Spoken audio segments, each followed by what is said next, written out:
قطعا نکنه مثل ملائک واره. ملائک مخلوق الله متعال است، پیدا کرده مخلوقی که قطعا جنایت جرم نمیکنه. میتونه انسان ها را همه قسم پیدا بکنه، اما حکمت الله تقاضای زیر نداره. چرا الله اونجا جنت و دوزخ پیدا کرده و هر دو تقاضای پرشوده نداره. کدام مردم در جنت بره، کدام در دوزخ. بدون سند و دلیل کسی را در دوزخ بندازه، هر کسی اعتراض انتقاد میکنه. نه، اونجا او کسای انداخته میشه که الله متعال وقتی حاضر بکنه پرسان میکنه، مثل که بالا پرسان که یا معشر الجن والانس الم یاتیکم رسول. چرا رای غلطه در پیش گرفته بودی؟ آیا شما خبر نبودی؟ آگاهی نداشتی؟ مکمل اعترافات میکنه. ولی هیچ کس رد کرده نمیتونه که چرا مرا در جهنم میبری یا الله، به خاطری که آنقدر دلایل کافی از یا آمده بود که هیچ پرسان نکن. ببینی قرآن کریم چقدر ما و شما را بیدار میسازه، از حالات آخرت آگاه میکنه، مسئولیت ما را مشخص میسازه که انسان در دنیا آمده برای کدام مقصد آمده، چی باید بکنه. الله منع نمیکنه که زندگی نکن، برو فقط کنج مسجد بگی، نه، بلکه تو را میگه که در هر جای هستی باید در چوکات اسلام بچرخی. اگر دکاندار هستی، اگر دیقان، اگر دریور هستی، اگر ماموری دفتر، فقط الله در یادت باشه در چوکات و نظام الله قدم بگذار.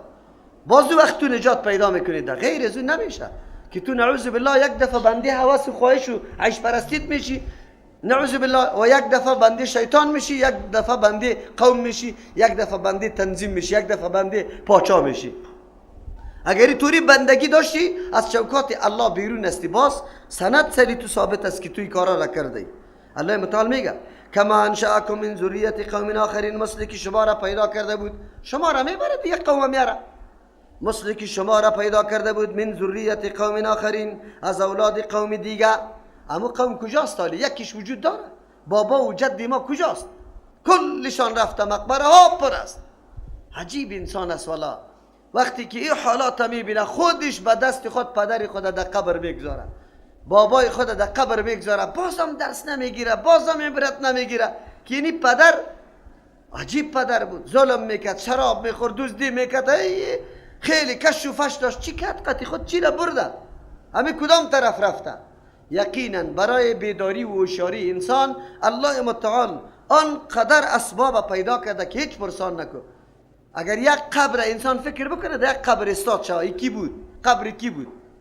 ای کدام نفر بود؟ چی داشت؟ زندگی داشت، اولاد داشت، کشوفش داشت، کجا شده؟ بس برای انسان همین کفایت میکنه که انسان مقصد زندگی خدا بدانه و بفهمه که چی بکنم، خدا به نظام الله تسلیم بکنه، بگه که بله یا الله مرا پیدا کردی، مخلوقی هستم، پس مطابق نظامت ما بالکل حرکت میکنم، از نظامت نمیبرایم. کدام نظامی که تو برم طرح کردی، پیش کردی، دمون نظام روان میشم. اما انسان میبینی که بجای از اینکه الله را پرستش کنه، سنگ تراشیده خدا برای از او سجده میکنه. امین انسانا، اینمی کسی که کتاب الله برش آمده در قبر سجده میکنه، در قبر طواف میکنه، از قبر حاجت خدا میخواد. شما فکر بکنید که طور مردم لیاقت کدام جزا را داره بعد از شنیدن اینقدر دلایل مقنعه؟ چطور شده میتونه یک انسان بره در قبر ایستاد شه او را حاجت روا بدانه؟ انما توعدون لآت، یقینا آن چیزی که امرای شما وعده کرده شده یا آن چیزی که شما توسط از او ترسانیده شده، لآت خامخا آمدنی است. اینطور نیست که نبیه این 4 روز دنیا تا آخری عمرتان، این سبب از این است که محاسبه نباشه یا عذاب الله نباشه. و ما انتم بمعجزین، نیست شما عاجز کننده الله را، عاجز کننده الله را نیست که بگریزی یک طرف خدا خلاص بکنه، در گیر نده. دنیا نیست که در یک دولت جنایت بکنی باز بری پناه ببری در یک جای، در یک مملکت دیگه. نه، او سرزمین و پادشاهی الله متعال است، هر طرف که میری پادشاهی الله متعال است، هیچ جا شور خورده نمیتونی. سرنوشت و حکمت پیش الله متعال است، نمیتونی خدا خالص. بازم اگر بعد از قیام حجت بگویه نعوذ بالله، سر ازی که دلایل کافی براشان بیان شد، بازم میگه نعوذ بالله که کفر بهتر است. نعوذ بالله، از قیامت خوف و خطر نداره، عقیده نداره. الله پیغمبر خدا میگه قل بگوی پیغمبر علیه السلام، آلی اعلان براءت و نافرمانی بکو. کدام طایفی که هیچ آخرت عقیده نداره میگه بر تو آمده ای ملاقات خدا جور کرده ای. الله متعال پیغمبر خدا میگه این مردما غرق است، غرق. حالی بگذار، قطعی از یا قطعی تعلقه بکو. چی بگو؟ یا قومی اعملو، ای قومی ما شما هم عمل بکنی، دمی کفر شرکتان روان باشه، علا مکانتکم بمو طریقیتان. مکانت طریقه را میگه یک مانا، یا علا مکانتکم با او زور و توانمندی که داره شما می کارایتان ادامه بده. سرنوشت باز معلوم میشه. اینی عامل، من عمل کننده هستم به مور شیوه و طریقی خود یا به مور زور و بازوی که دارم. من طرف توحید الله مردم دعوت میدم و می کارم است. شما هم کارایتان بکنی، زوریتان بزنی، هر چیزی که توانمندی داره طرف شرک مردم دعوت بده، جنگا بکنه که آخر چی میشه. فسوف تعلمون، زود است که شما بدانه عاقبت کاره که با سرنوشت است کی میشه، آخر کار نتیجه چی میبره. من تکون له، کیست که می باشه برای ازو عاقبت الدار، انجام اعمال دنیا، نیک انجام برای کی حاصل میشه، اونجا باز واضح میشه. حالی خود شما 4 روز همین مال متاع دنیا شما را فریفته ساخته، فکر میکنه ماستیم. صحت شما را فریفته ساخته، فکر میکنی که مریض نمیشم. مال شما را فریفته ساخته، میگی که هیچ دستم خالی نمیشه. منصب و جاه و جلال شما را فریفته ساخته، میگی که ما قطعا تحت تاثیر کسی نمیم. لیکن روزی فرا میرسه که نه مال باشه، نه قدرت باشه و نه جمالت باشه، ظاهر شاواره. هر جای چیسته باغای عیاشیش موجود است فعلا. هم از فرخاری تخار گرفته تا استالفه، بگوی از کامرد گرفته تا چیره جلال آباده، یک جای خیلی خوبی قشنگ نیست که یک باغ جای سیاحت و تفریح نمی داشت. امروز کجاست؟ کدام طرف رفته؟ چقدر خوب. الله متعال پیغمبر خدا میگه قوم اعلان بکو، وقتی دعوتی تا نمیپذیره برش اعلان بکو. شما آدمی کاری خود باشه، اومده کاری خود، باز نتیجه معلوم میشه. با او کسی که دلیل نمیپذیره، قناعت نمیکنه، بعد از ارائه دلایل کافی قطعیت مردم مقاطعه بکار است. بعضی قوم همین طور است، هر قدر دعوت میدی برات میگه تو دیوانه شده، برو این گپا را تو برای ما 2 روز رفتی در ترجمه قرآن کریم مال خدا ملاقات برای ما جور کرده. نه ولی بگذار شونه، بگو شما کاریتان بکنیم، من کاری خودم میکنم، باز نتیجه معلوم میشه که چی میبره. انه نتیجه معلوم است. کدام معلوم است؟ قانون الله است. کدام قانون الله است؟ انه شان سخن است، قانون الله متعال است. لا یفلح الظالمون، کسایی که ظالم است قطعا کامیاب نمیشه. بزرگترین ظالم کسی است که شرک با الله کرده، دیگه کسی که مرتکب گناه شده، کسی که حق ضایع کرده، یعنی ام حق الله را ام حق مخلوق الله را در نظر نگرفته، اینطور مردم قطعا کامیاب نمیشه. این قانون الله متعال است. و جعلوا لله، چقدر ظلم کردن، چقدر حماقت و بدبختی است که بعد از ارائه قدر دلایل کافی قناعت بخش بازامیان نعوذ بالله در مالای خود انواع تقسیمات شروع کردن. عجیب کارا میکنن. چی کارا میکنن؟ مال الله داده لیکن میگیره، بازی مال چیزیش حصه الله مقرر میکنه لیکن چیزیش حصه بوتا مقرر میکنه. باز وقتی که از حصه الله به بوتا میرسه هیچ پروا نداره، میگه الله غنی است. خو اگر از مالی که در بوتا جدا کرده او بیایه یک جا شوه امرای مالی که برای الله، حقی که برای الله جدا کرده، باز زود را جدا میکنه، نمیگذارشه. این بدبختار آنقدر ظالم است که برای الله اهمیت قائل نیستن که حق الله را بپردازه. التزام حق بوتا را آنقدر داره که پرسان نکن. اینقدر ظلم است. شما ببینید نعوذ بالله الله را برابری بت نمیدانه، بلکه از او کده پستر و از او کده حقیرتر میداره. نعوذ بالله از این کده حقیرتر میدانه. امام بخاری رحمه الله میگه اگر کسی میخواه که عرب جاهلیت رسومات خرافاتیش بشناسه، از 131 به او طرف چیسته این آیت های سوره انعام بخوانه، مکمل نقشه چی عرب جاهلیت برش واضح میشه که وادا کدام خرافات و نعوذ بالله اوهام پرستی مصروف و مشغول بودن. قرآن وقتی حکایت میکنه این همونطور حکایت نمیکنه. امشب ما قط شب گذشته بالکل موافقت داره در گرمی و سردی و در برابری. امروز هم همونطور حالت جاهلیت در وطن ما و در معاشره مسلمان هم حاکم است. تا امروز جناب آخوندزاده و پیر صاحب قلنگ میگیره، قلنگ میشناسه؟ قلنگ میگیره بری در مالدارا، پیر صاحب در اسفار میشه، از اینجا حرکت میکنه در ورسندان در سری کو، مردمای مالدار از هر رمه 2 و 3 را جدا کرده برش میاره. این قلنگی کیست؟ آخوندزاده صاحب است. این کی مقرر کرده؟ این حقیقی است. زکات است، صدقه فطر است، چی است ای؟ شما بگوید. این نظر نیاز جناب آقا خیلاست. جناب آقا خیلا نظر نیاز داره او آنقدر به پابندی را می پردازه که به هر رقم قرضدار باشه این مال برش می، این قلنگ می پردازه. اما زکات الله را از این مال نمیده. زکات حق الله متعال است، از این مال نمیده. اما بز و گوسفند پیر صاحبه خامخا جدا میکنه. بالکل حالی فعلا رواج است. شما بری همین پیر صاحبه را، آقا صاحبه را بگوی، دمو مریدای خود میگرده. آقا صاحبی ما از همین کابل می آمد، وقتی که من از پاکستان آمدم باز دیگر رنگش هم ندیدم، در فامید نه که گپ دیگه خراب شد.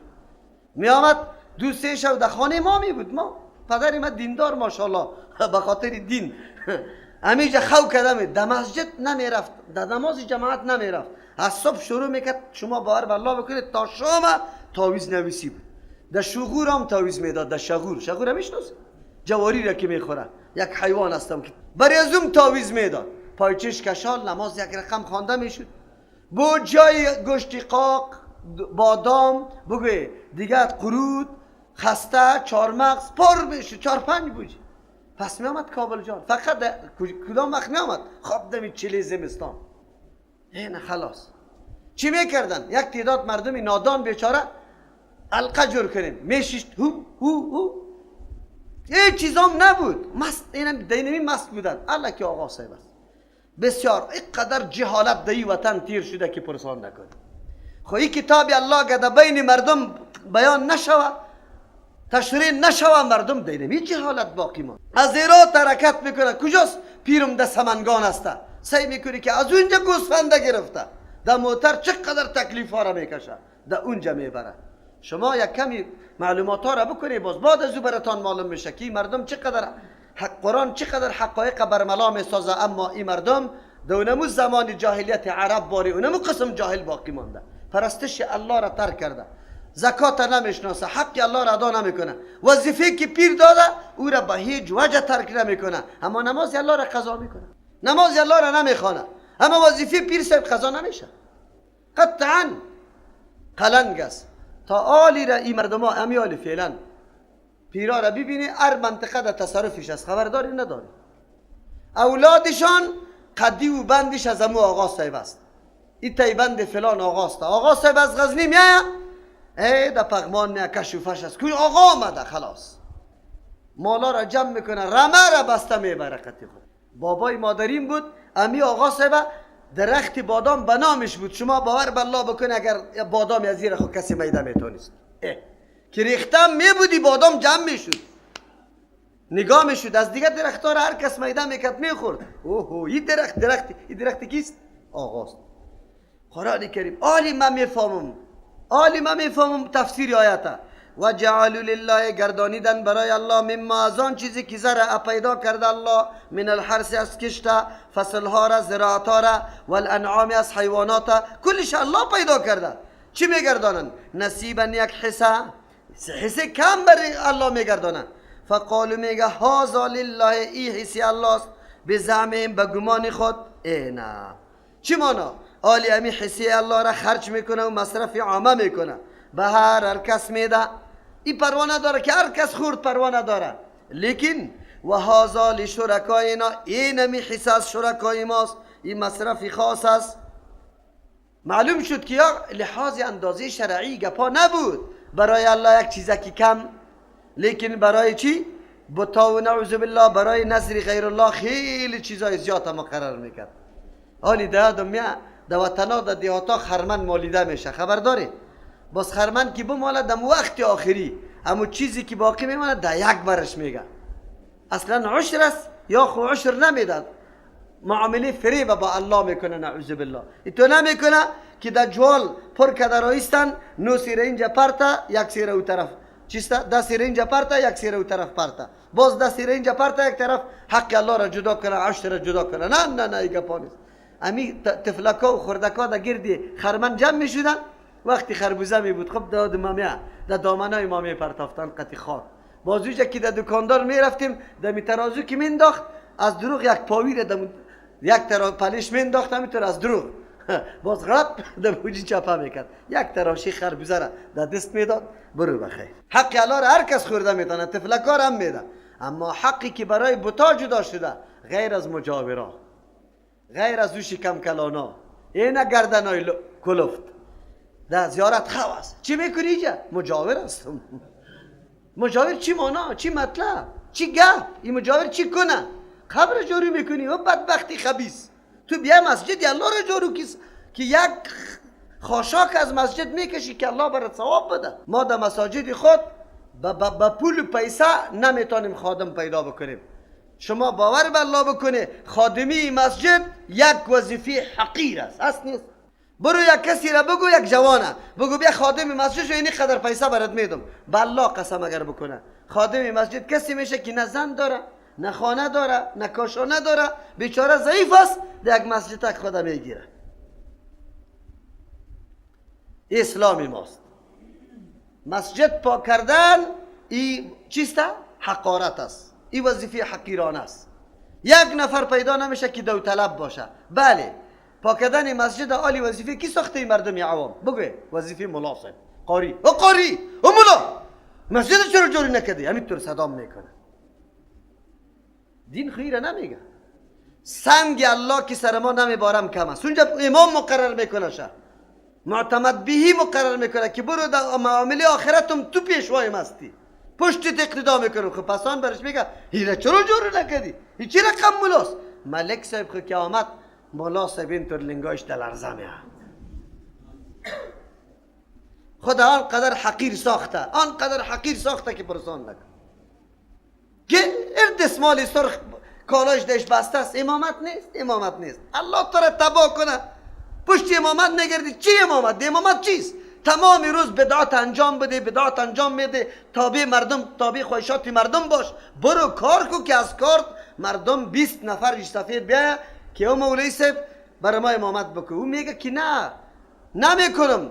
پرسان کنه که چه معاش داری ایجا دما $1000 داره. خیر است ما $1,500 میدیم خط ما امامت کن.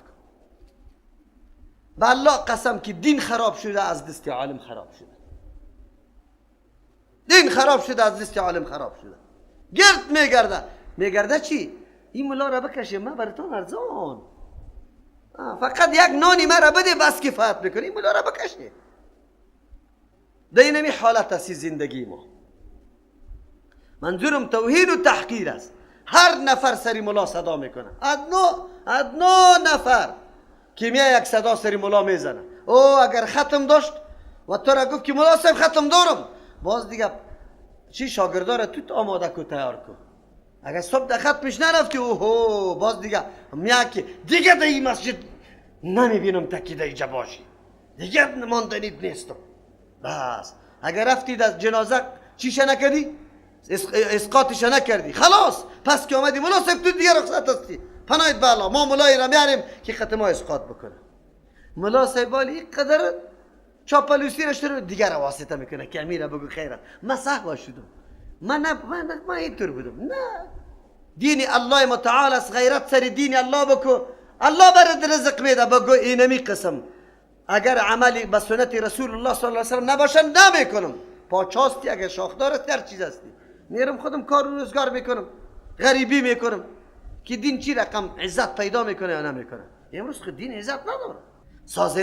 سازنده را چیستا $3,000-4,000 را در جیبش میکنم، محترم برش معذف گرفته، دول دنبکیش در موتر میبره و پس در موتر در جایش تا میکنه. دول دنبکیش هم ای میبره در اتاقش. امی آجی ریش سفید اینی قدر قطش این طرف میده و اون طرف میده. ملا صاحبه بگه نوکر پشتش روان میکنه در مسجد که بیا نکاح داریم. از این طرف خو کرایگه کشم میده، از اون طرف در نصف شو اعلام میکنه که در یک موتر این خوب پیسه نداره نه، در یک موتر میگه او برش نصف شو از 500 روپه میگه. نه آخر پیاده روان است. آخر 2 ساعت پیاده روی میکنه در مسجد میرسه. از دستی دین خراب کرد، تباه و برباد کرد. این همیتور ملا یا ملا نیستن یا فقط ملایی دین کسبی خود جور کرده، خود امرار معاش و زندگی خود بکنه، یا مقصودشان دین رساندن نیست. اگر دین رساندن باشه اگر به می حالت هم آمده باشه که خدمت مردم بکنه، جوانا دا پشتش استاد است. باور به الله بکو که همین مولایی را اینقدر عزت بکنه که مردم پرسان نکنه، لیکن نه، این امرار معاش برای خود ذریعه کرده، یک نفر یک کلمه را از پیشش یاد نمیگیره، یک تسبیح، یک سبحان الله، یک ذکر، نه نه نه نه، برای نه بس جدا بگرده، پرسان کنه چی گپا، قدر و قیمت چی داره. حق الله را میده، میگه حق الله را. الله متعال میگه فما کان لشرکائهم، آن چیزی که ویسه که برای شریکایشان است، فلا یصل الی الله، نمیرسه ایسی از او بس ایسی الله. اگر او مالی که برای شرکا جدا کرده، او اگر یک کمی یک جای شود قطع حق الله، زود دور جدا میکنه. چی میگن؟ الله غنی است ای کم نشوه ای. و ما کان لله، آن چیزی که از ایسی الله است، فهو یصل، میرسه الی شرکائهم، او در ایسی شرکا میرسه. حسی شریکا را به هیچ کس نمیده غیر از نفری خاص، مجاورا را. اما اوی سر که برای الله جدا کرده، او را هر کس خورده میتونه، او هر کس که خورد، یا او حصه اگر قطع از یک جای شد هیچ میگه جدا نکشه، الله غنی است. این را الله غنی میگه، ولی که این کارا میکنه. ساء ما یحکمون، خیلی بد است آن چیزی را که یا فیصله میکنه. چی میگه؟ این خب فصل حیوانات بود، نه؟ بچه را دخترها را خاص میکنه. نه نظری کجا میکنه؟ سخت حالت است.